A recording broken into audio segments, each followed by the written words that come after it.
Right now, tonight at 6 from WHAS 11 News, for the very first time since its announcement in January, City of Louisville revealing who will actually be running the Community Care Campus. It is our top story for you tonight. I'm Doug Proffitt. The Care Campus was touted as the city's main plan to help address homelessness in our community. It would turn this block in the Smoketown neighborhood into family housing, a medical facility, and more. The mayor wanted this campus to build upon Hope Village, which is a safe outdoor camping space not far away. But the proposed Phase 1 deadline has come and gone with no movement. Focus investigative reporter Travis Breeze has been looking at the massive project for months. Now, Travis, a new look at some of those plans today.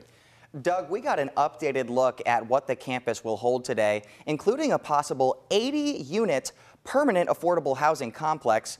There is $2 million in the budget for this project, but the VOA told the city that it might require at least an additional $5.5 million. The city said Volunteers of America was chosen in part because of its work at the Unity House shelter, which has been open for 40 years.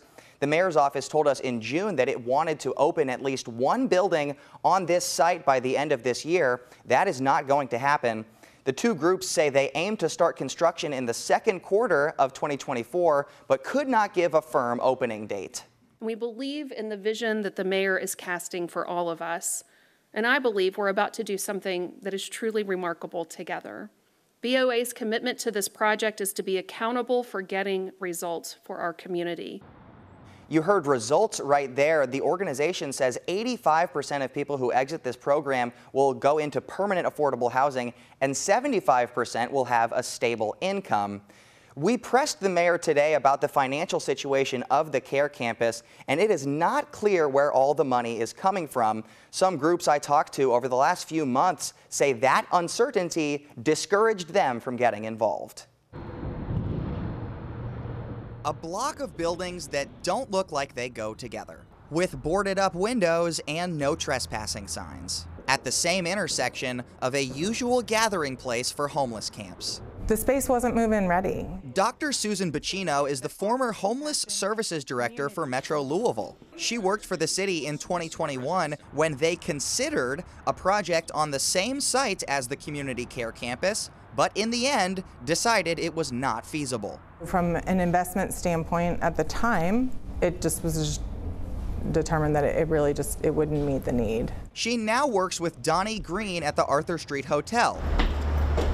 It's a low barrier shelter that takes people off the street and helps them find a more permanent place to live. We believe in housing first here, and regardless of what your status is, we're going to work with you until we locate housing. In the presentation announcing the Care Campus in January, Norton, U of L, and Feed Louisville were all put on the screen, suggesting they would be part of the project. Green was the director of outreach for Feed Louisville at the time, and he was even mentioned by name. Today is about caring for the Stay-Shell Bussies and the Donnie Greens, who walk in there every day.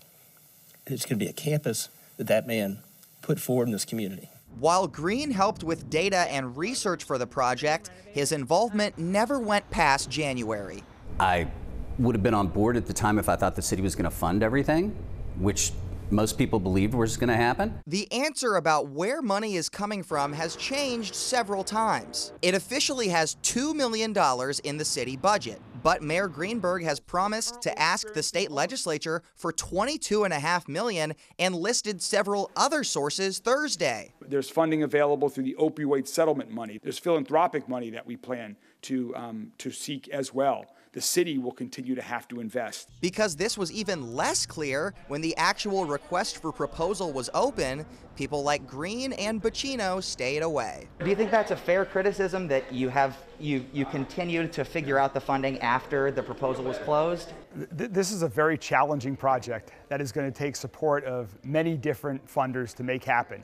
We've always known that, and so we're still working to, depending on the exact services that are being provided in each building, funding will come from different places. While they aren't involved at the moment, Jennifer Hancock with the VOA said there will be opportunities for other groups to work on the site. We want to be a safe space of convening partners. So we're going to have ample touchdown space, as we articulated there, for other providers of services to come on campus. Smaller nonprofits hope this comes true. and also hope to see an increase in their own grant funding. We need every service we can get, and if that helps fill a gap, that's fantastic. What I don't want it to do is replace any existing services. The story includes a lot of voices that haven't been at the table.